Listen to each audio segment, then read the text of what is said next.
Hei, olen Minna Nenonen ja olen valmistumassa sairaanhoitaja-opinnoista Savonia ammattikorkeakoulusta.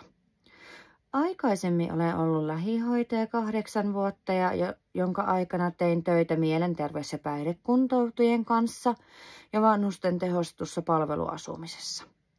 Sairaanhoitaja-opinnoista odotin osaamisen täydentämistä ja sillä, että halusin lähteä auttamaan asiakkaitani enemmän. Halusin vastuuta enemmän ja omasta mielestäni olen kehittynyt osaamisellani hyvin tällä hetkellä.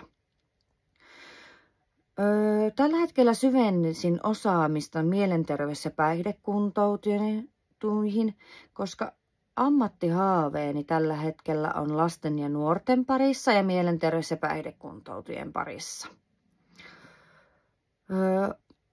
Itse persoonani olen rohkea, sosiaalinen ja innokas oppimaan kaikkea uutta.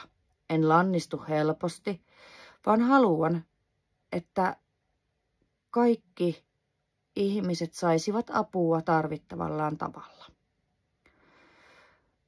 Tämänhetkinen haaveeni on se, että voisin lähteä vielä syventämään osaamistani ja hakemaan haasteita. Olen innokas oppimaan ja olemaan tunnollinen työyhteisössä, minne pääsenkin töihin. Olen rohkea, avoin ja kaikille uusille haasteille.